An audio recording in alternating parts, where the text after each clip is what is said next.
All right, so since this is me just recording now, we're doing a review. First problem out of the review, someone asked for a word problem.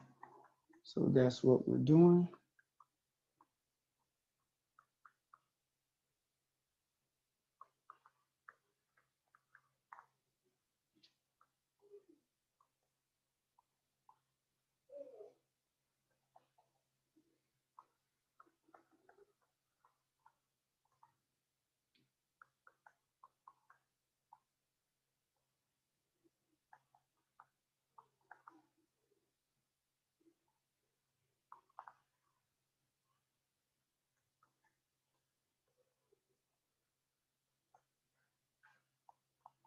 All right, the selling price of a refrigerator is $584. If the markup is 25% of the dealer's cost, what is the dealer's cost of the refrigerator?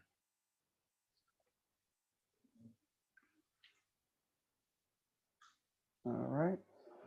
So when we look at selling price, markup, and all the good stuff like that, here the original cost, or original price, they're calling it dealer's cost. So that's the first piece of our equation. You're going to add the markup. So the dealer's cost plus the markup is equal to, we call it the seller price. Yep, selling price.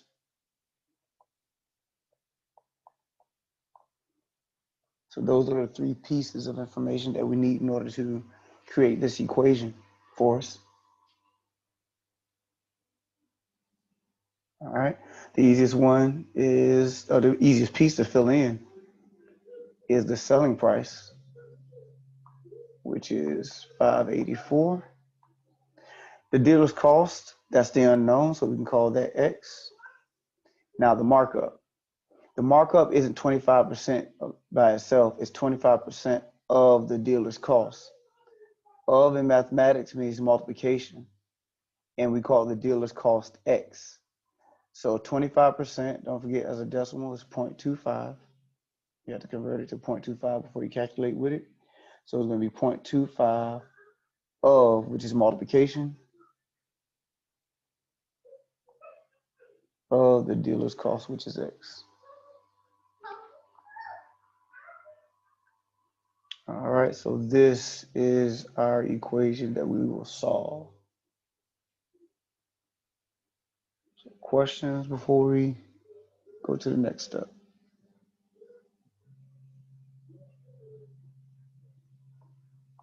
All right, so now we can combine our like terms. Don't forget there is a 1 in front of that X. So if I were to add these terms together, that's 1.25X equal to 584.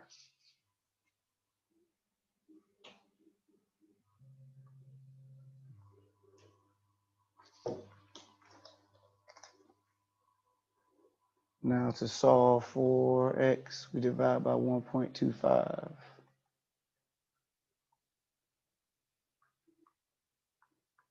X is equal to,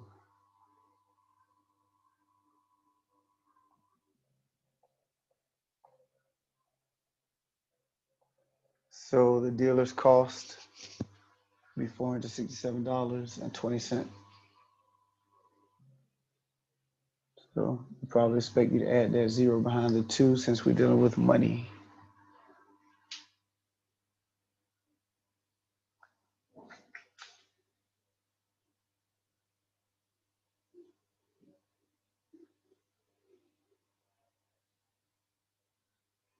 All right, so let's do at least one more word problem because I know you guys love them so much before we go to another type of problem. Let's see.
All right, so you invested $7,000 in two accounts, paying 6% and 8% annual interest.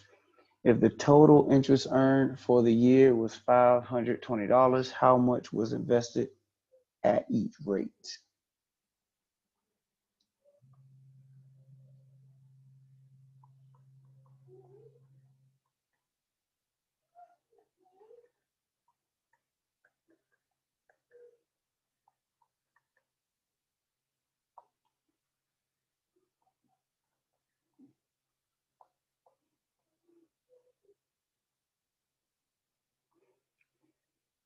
So we're going to use the relationship of I equal to PRT. Talked about this in one of our examples, so I thought this was a good one to retry. Principal times rate times time. That's your simple interest formula.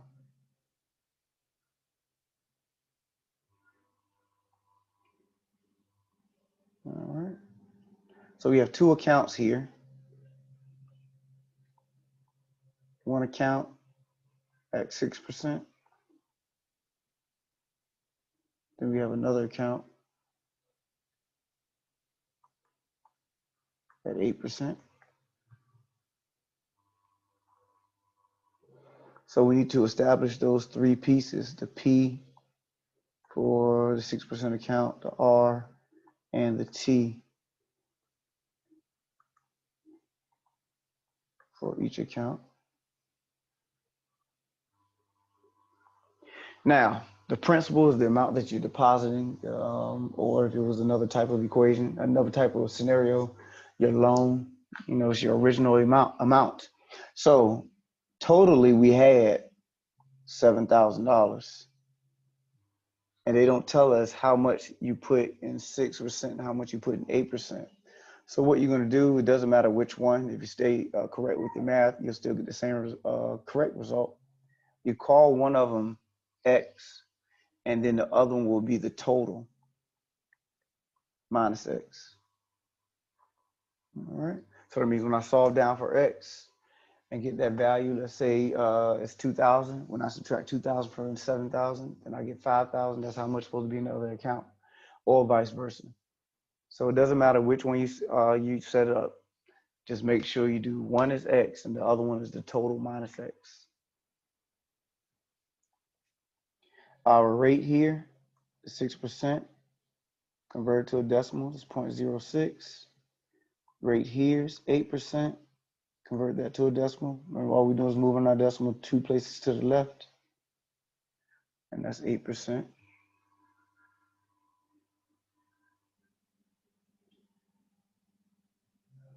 And time is 1 year.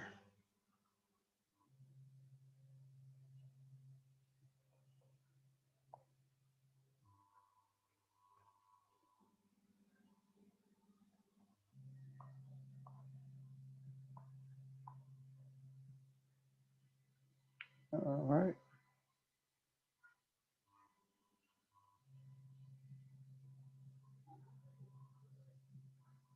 So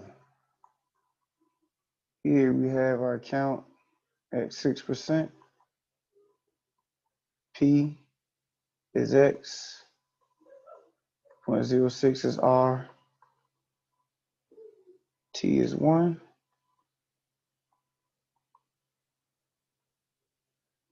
So simplify that. That's 0.06x.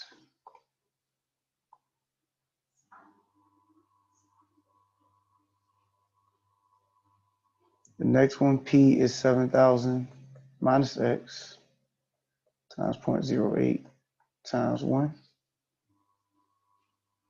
So of course, anything times 1 is itself. So we're just going to distribute that 0.08, 560, and minus 0.08x.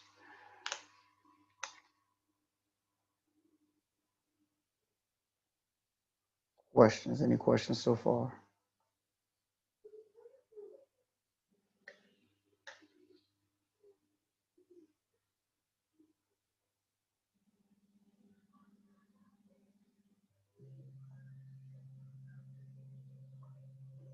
All right, so the total interest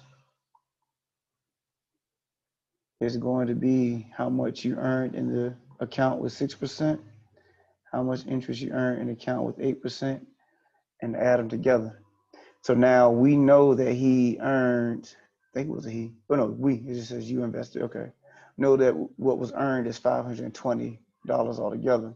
So that total interest earned is 520. And now we take both of those pieces of our equations,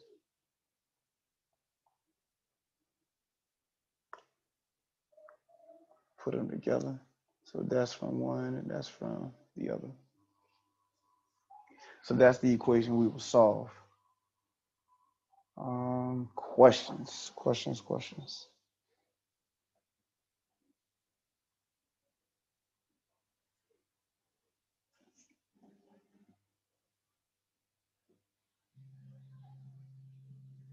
So there's nothing holding these parentheses here. I just did that just to signify what was coming from what. You know, this piece came from the interest at 6%. This piece came from the interest at 8%. So that's all I was doing. So with that being said, I can go ahead and combine my like terms. You know, that 0.06x and that 0.08, subtracting that will give you 560 minus 0.02x.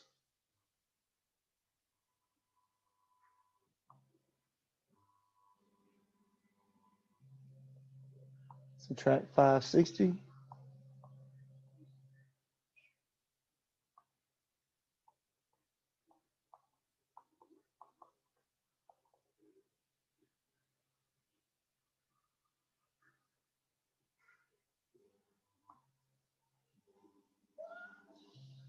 Divide by negative 0.02.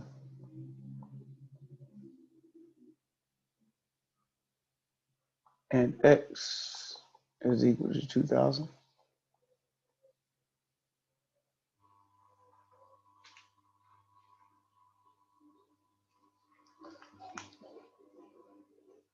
Make sure we're okay before we finish it off.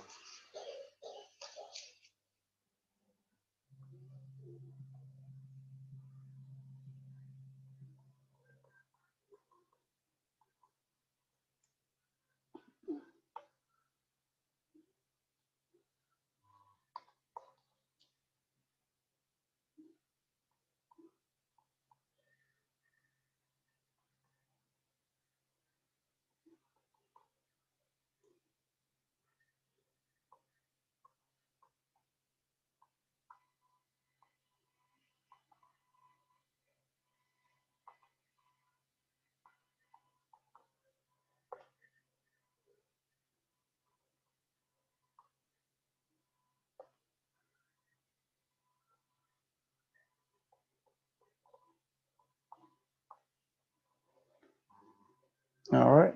So the account or the amount in the 6% account was equal to x. So that's 2,000. And then the amount that was in the 8% account was 7,000 minus x, which means maybe 5,000.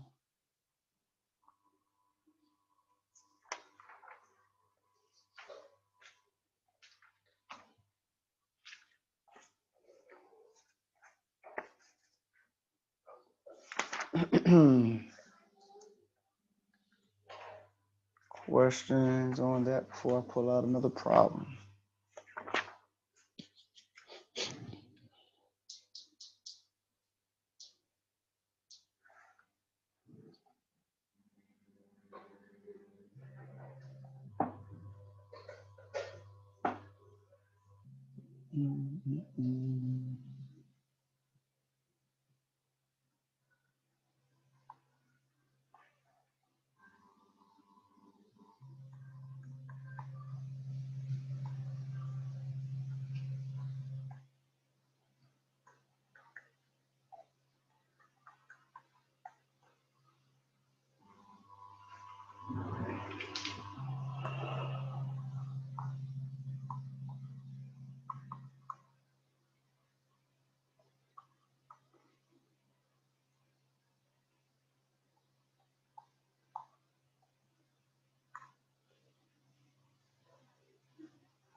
All right, so I got x plus 1 over 3 is greater than or equal to 5 minus x plus 2 over 7. So I just want to emphasize here before we do it, that's the same process to solve whether you have a linear equation or a linear inequality. So we have fractions. We want to clear out our fractions. First thing we do is look for our LCD, which is 21. So remember that comes from these denominators. So now you're going to multiply each term or each numerator by that 21.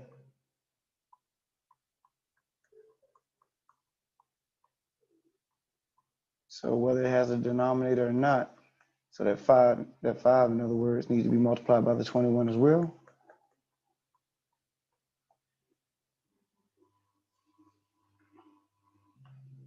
Now this 3 can divide into 21, leaves you with 7.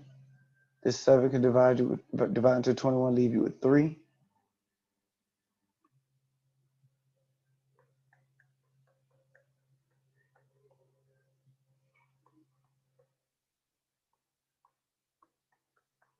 So I haven't distributed yet. Just want to make sure we were cool with what was left. So that's 7 times x plus 1 greater than or equal to 21 times 5 is 105. And then minus 3 times x plus 2. We can go ahead and distribute.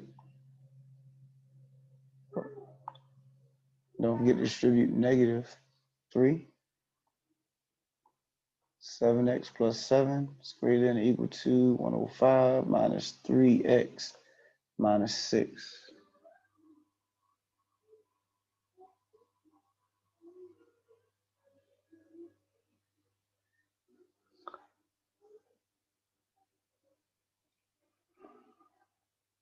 All right.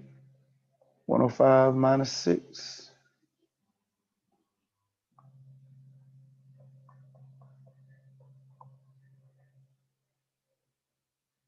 99.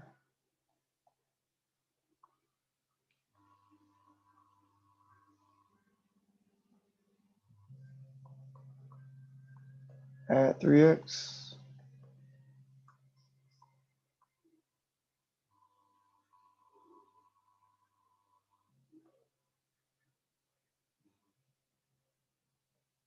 Ten x plus 7 is greater than or equal to 99. Subtract 7.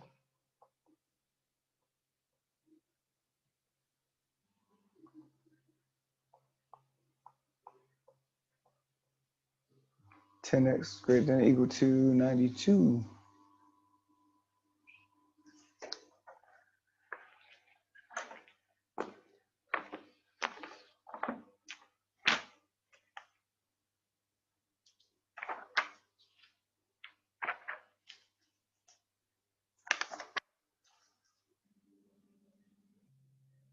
All right.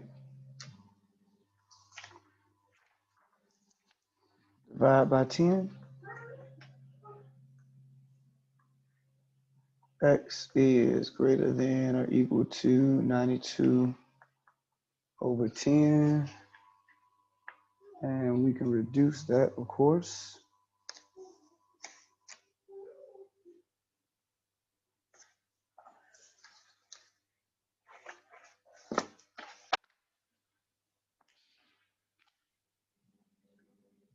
All right, 92 is 2 times 46, 2 times 5.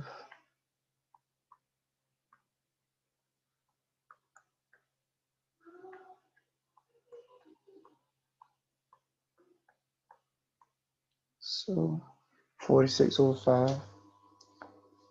X is greater than or equal to 46 over 5. And you may be asked whenever dealing with inequalities to give the graph. So you want the values that are greater than or equal to 25. Don't forget the or equal to means you're going to use bracket.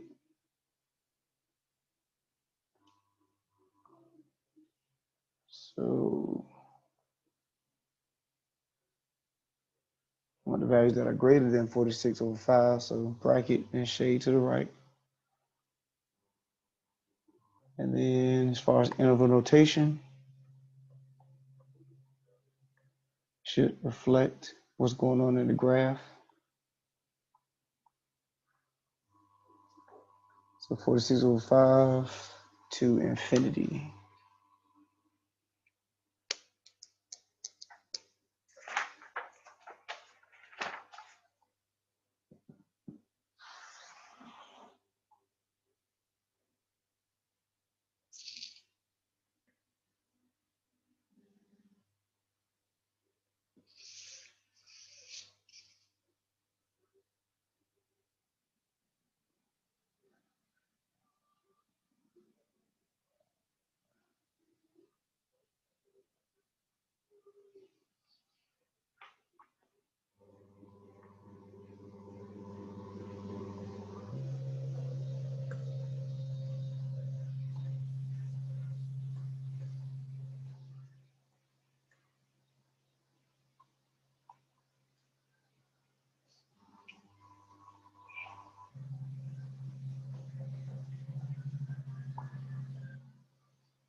All right.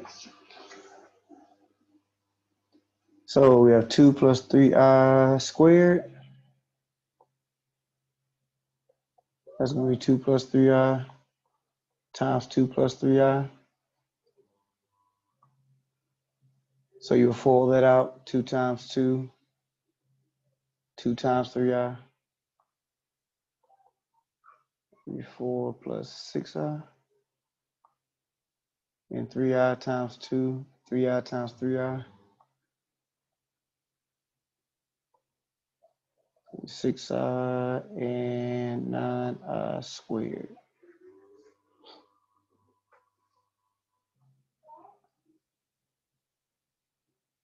So, two different things we can do here to simplify this expression. 6i, and 6i will add together to give us 12i. And then here, I squared, don't forget, is -1. So you never want to leave I squared as a part of your final answer. Simplifies to -1. So what I have now is 4 and -9. That'd be -5 plus 12i. And don't forget, standard form is a plus bi. So you got to put the real part first, imaginary part second. It says I left my connections out. I'm not sure what's going on with Wi-Fi. Okay. Anybody else have any issues? Anybody else get kicked out? Or anybody else still there? I know I can see me and hear me. Okay, we here. All right, cool, cool. All right, so if anybody ever get kicked out, of course, you know I'm going to give you the link for the video. So hopefully I'm still good as far as my recording and everything is concerned. All right, so let's look at, any questions on that one before we look at another one? Very good, very good. All right, so let's try this one.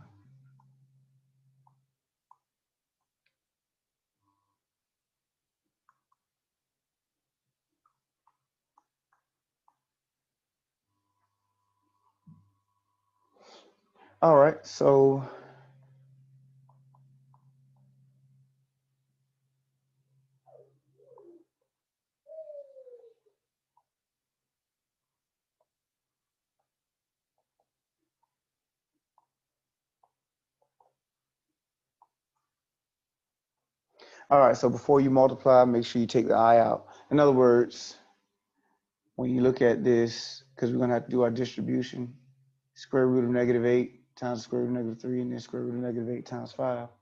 Don't forget normally how that works. If I have the square root of 5 times the square root of 7, then that's the square root of 35.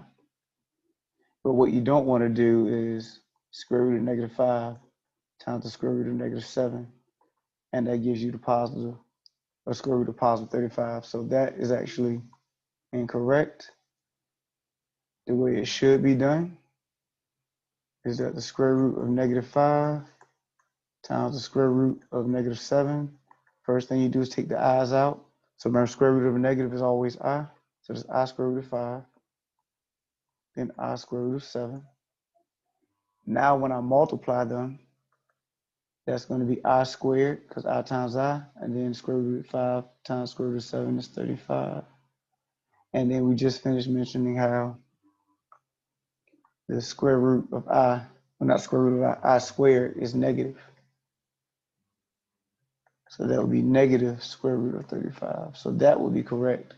Once again, this one is incorrect. You always got to take the I out first before you do your multiplication.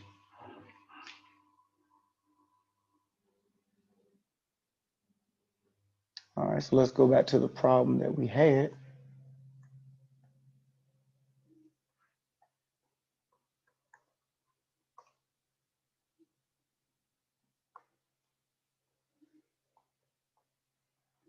So let's take the i's out. We'll look to reduce further after we do all of our multiplication, but that's going to be I square root of 8, I square root of 3, and that's just minus square root of 5.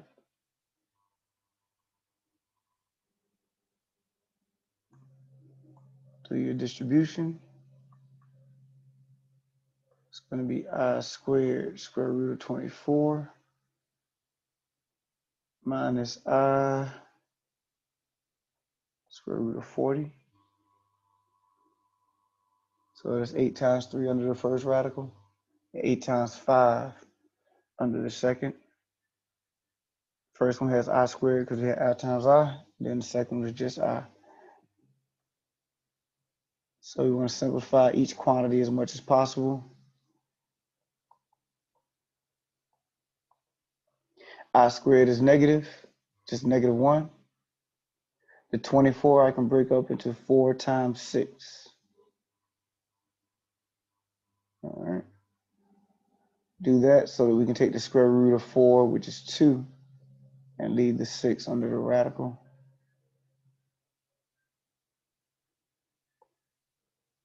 I don't need that minus sign. We have I, and then break up that 40 into 4 times 10.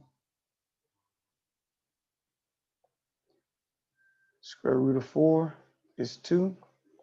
10 stays under the radical.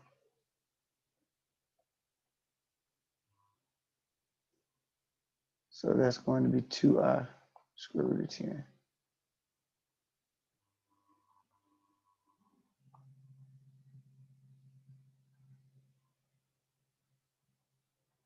So we finish it off as negative 2 square root of 6 minus, because that minus sign was still there, 2i square root of 10.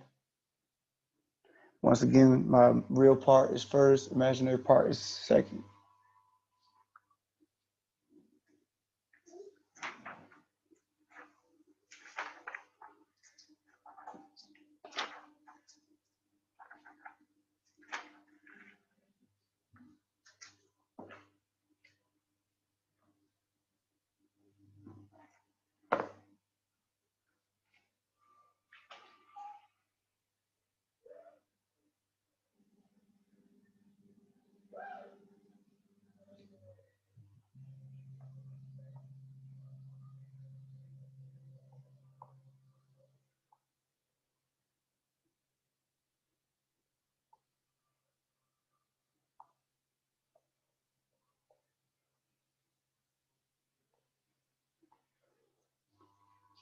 All right, one of the techniques in 1.5 solving quadratic equations is completing a square. So I'll just do at least one of those.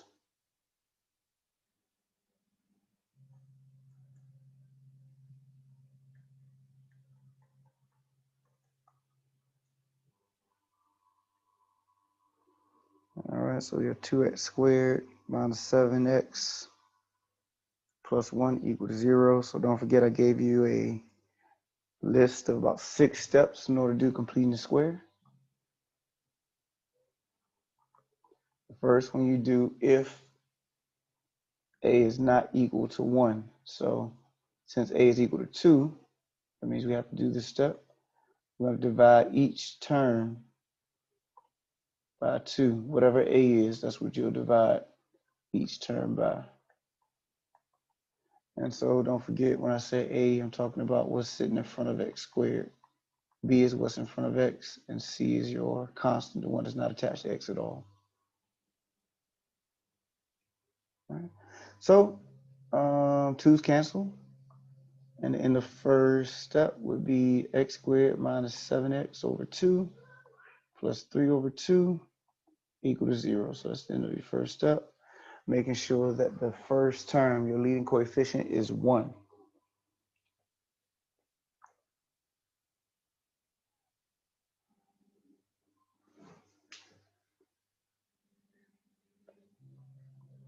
Second step is you want to isolate c, your constant. We're going to take it to one side of the equation. So we are going to say that strong. We're going to subtract 3 over 2 from both sides.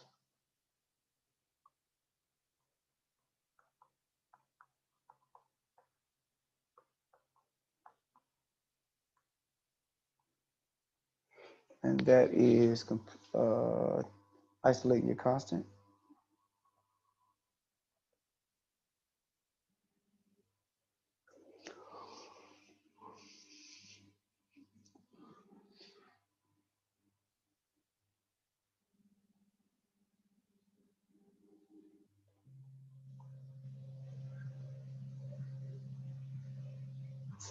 All right, so now you want to take half of your b term. B is what's sitting in front of x, and you want to square it. So 1/2 of negative 7 over 2 is going to be negative 7 over 4. Square that will be 49 over 16.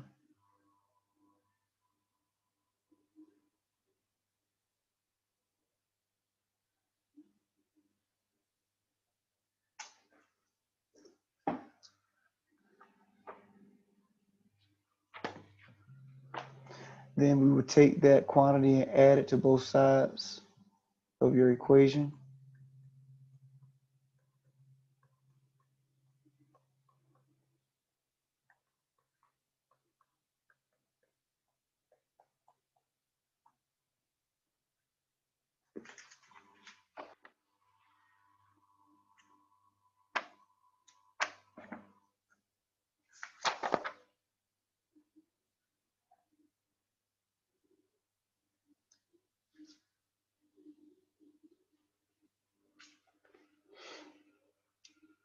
All right. Step 4, we should have a perfect square trinomial on that left side.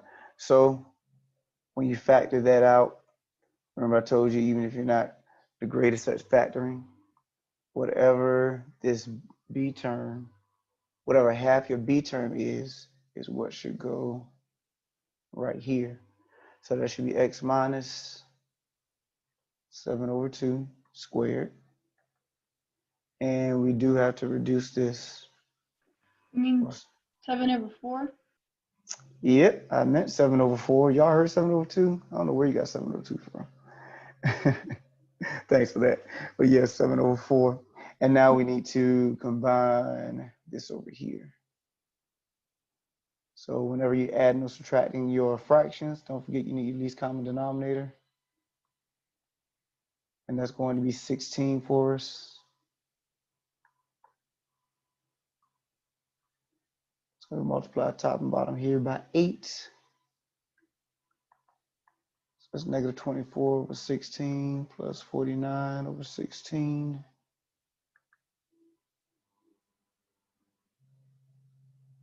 25 over 16.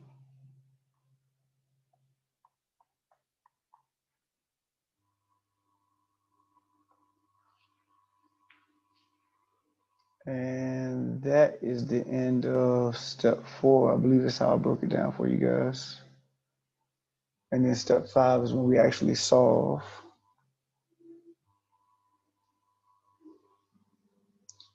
Make sure we're okay.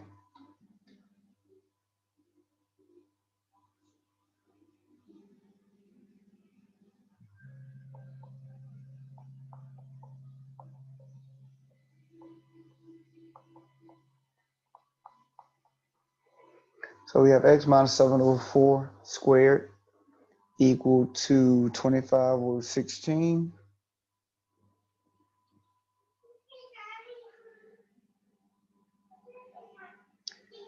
To solve, we use the square root property.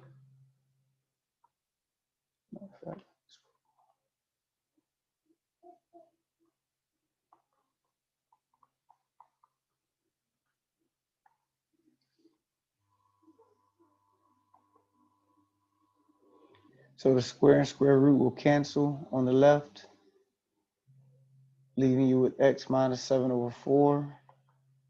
Then on the right, don't forget whenever you use the square root property, plus or minus. Don't forget that plus or minus. Then the square root of 25 is 5, square root of 16 is 4.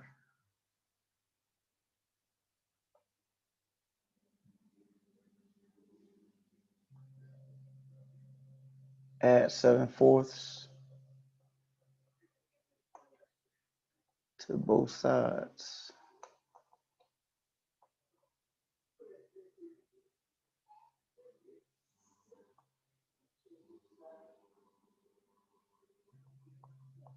We have 7 over 4 plus or minus 5/4.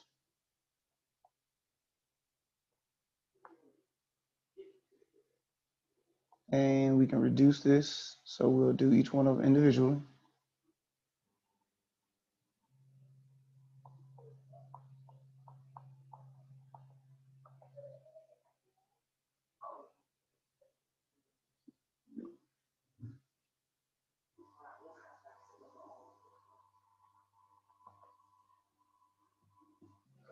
So that'll be 12 over 4, which is 3. And that'll be 2 over 4, which is 1/2. So those will be your two answers.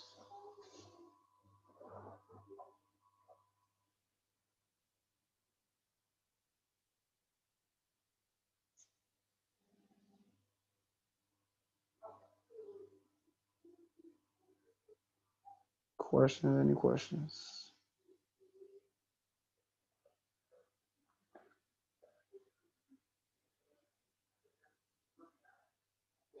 Don't forget your answers will not always be able to be simplified. So if I have 7 plus, let's say 7/4 plus or minus 5i, I can't combine those. The best I can do is, because they have the same denominator, write it this way. And if I'm not mistaken, my math lab doesn't even have the plus or minus option. So you would just have to write it out: 7 plus 5i over 4, 7 minus 5i over 4. Like I said, that's the best you could do, or the most you could do with that. If it was square root of 5, same type of deal. You can't add or subtract the 7 and the square root of 5. So the most you could do is combine it this way. So, yep.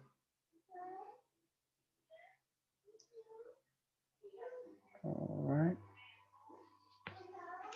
Questions? Any questions?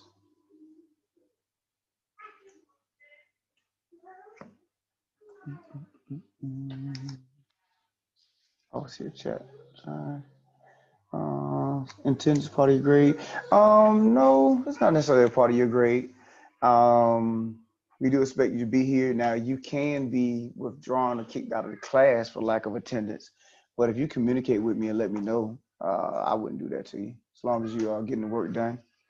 And don't forget, I don't know if I mentioned this early part of class, but don't forget that when you take your test, you shoot me a copy of your scratch work. So don't forget to do that whenever you submit a test, or submit the test that you want to keep. So yep. If you don't attend class, I will not hold it against you if you at least communicate with me that you're still making it happen. You just have some issues getting to class or whatever. So we can work it out. We can work it out. All right. Yes, send the scratch work to my email. You can either scan it or just take a picture with your phone or something like that. Nothing, no real type of format. Just make sure I get a copy. All right, about 130. We can get this. We have 1 out of 1.6. Just picking some problems. So let's see. Where did my problem go? I had one. Okay.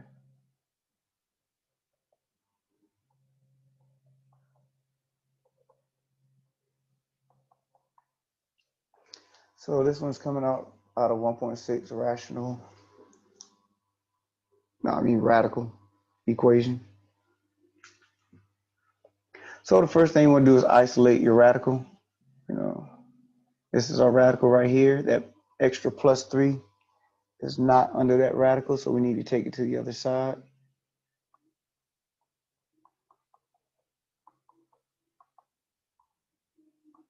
So we'll subtract 3 from both sides.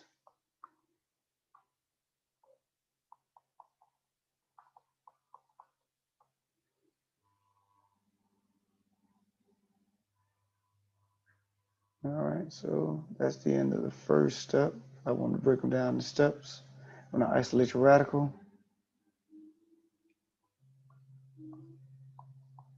Second step, you're going to square each side.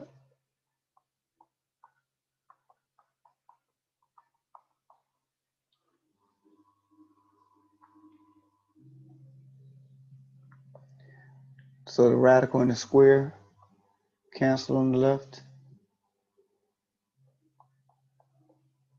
leaving you with just x plus 3. On the right, x minus 3 squared.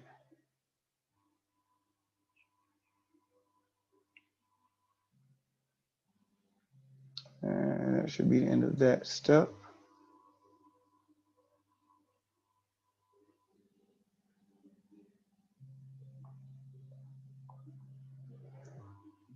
So now we want to go ahead and try to solve this. X minus 3 squared is x minus 3 times x minus 3. Fold that out.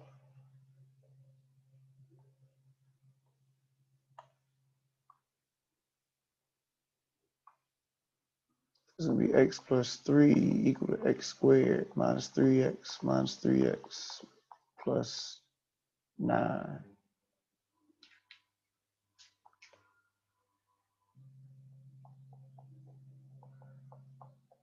Bind these like terms.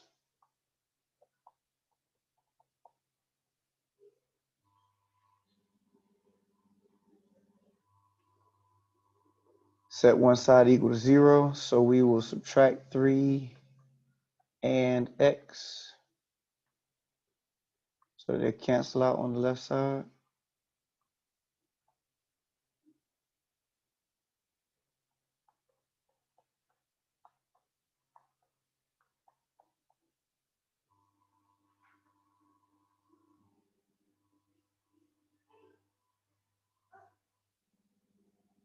Now I can factor this. Once again, it's up to you what method you want to use. Remember, you always can use the quadratic formula to figure out your solutions, but I'm deciding to factor. That'll be x minus 6, x minus 1. When I fold this back out, it will give me that trinomial back again.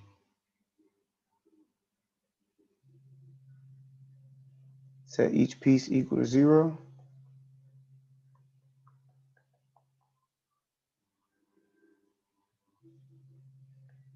X is equal to 6. We add 6 to both sides, and then here add 1 to both sides. X is equal to 1.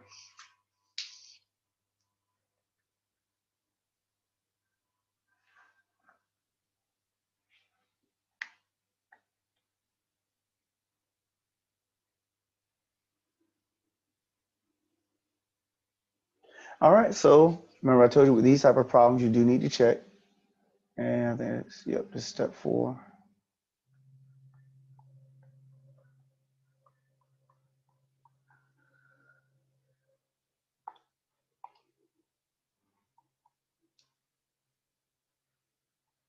I don't know what I'm doing there.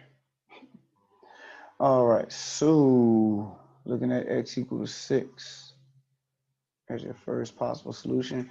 And you go back to your original equation before you did any manipulation.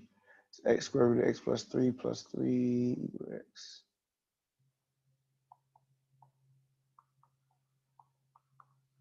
So plug in 6. You put x, put a 6 wherever you see x.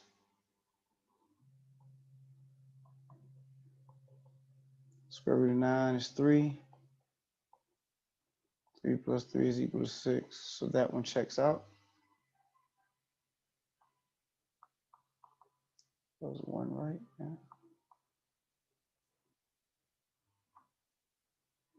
I guess I'll go ahead and write it again. So now we're plugging in 1 where we see x.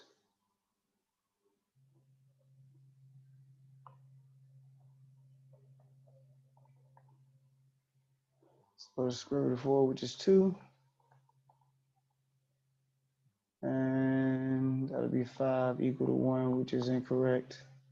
So that does not work for us.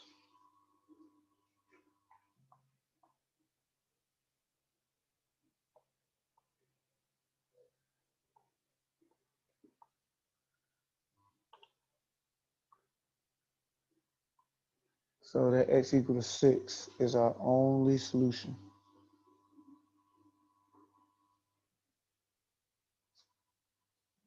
All right.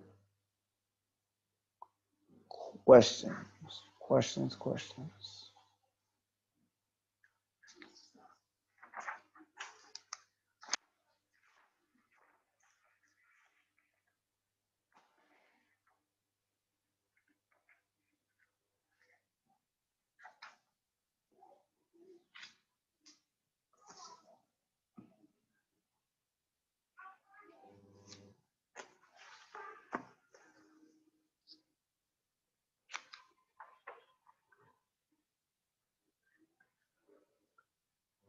All right.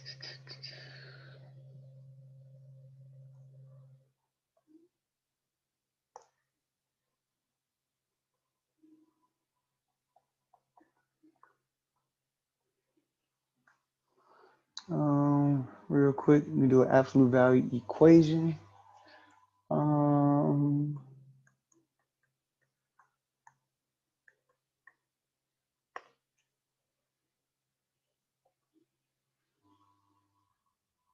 All right, so if I have the absolute value of 4x minus 5 equal to 11,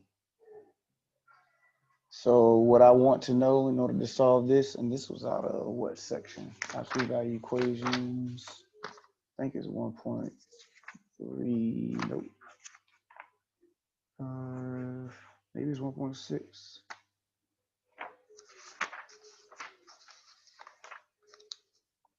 Yeah, 1.6, that's still 1.6. Didn't know because I had just made it up. Okay, so I want to know when is 4x minus 5 equal to 11? And when is 4x minus 5 equal to negative 11? Because remember, if I have in those absolute value, if I have this quantity, if I have this scenario, absolute value of 11, then my result will be 11. But if I have the absolute value of negative 11, my result will still be 11. So that's why I have to give an account for when 4x minus 5 is equal to 11 and when 4x minus 5 is equal to negative 11. So I can go ahead and solve them both. Both of them are legit answers.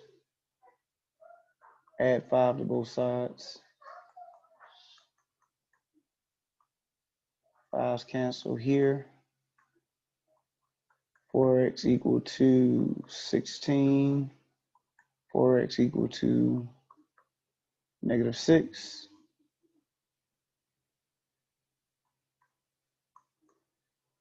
divide by 4.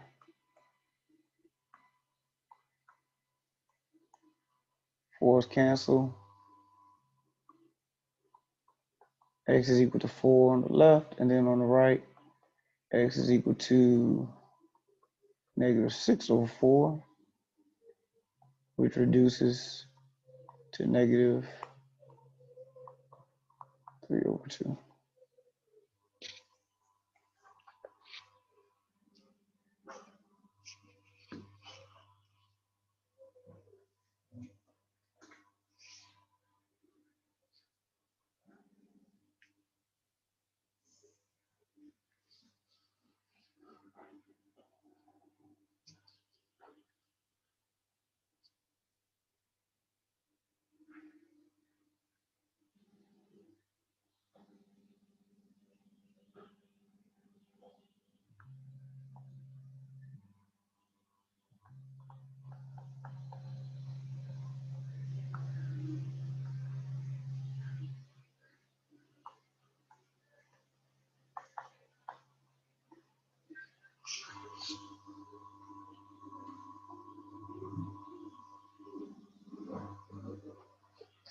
Questions? Any questions?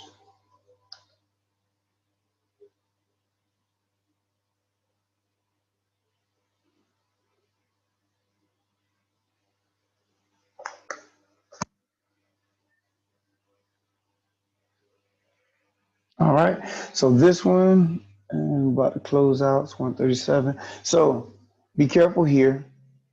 Here you can put in a lot of work and still get answers and be incorrect, because when you look at the absolute value can never be equal to a negative value. Remember, I just finished mentioning going back here. When I take the absolute value of 11, I get positive 11. When I take the absolute value of negative 11, I still get positive 11. So absolute value of 5x, negative 5x plus 3 over 2 can never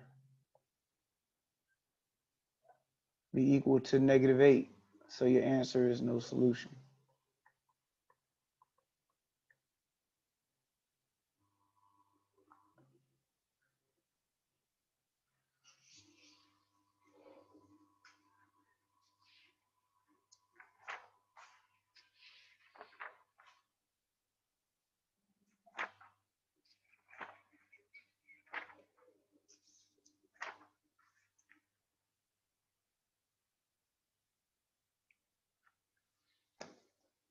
All right, questions, concerns, comments, anything, anybody, before we look to close out?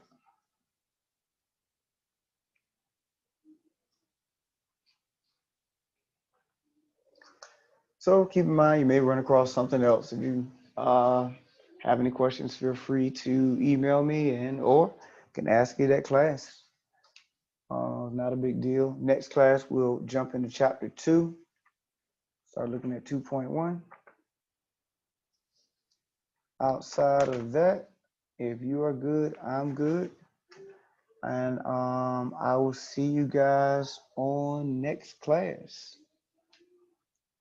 You guys have a good one. Bye. All right, take care. Bye. Thank you.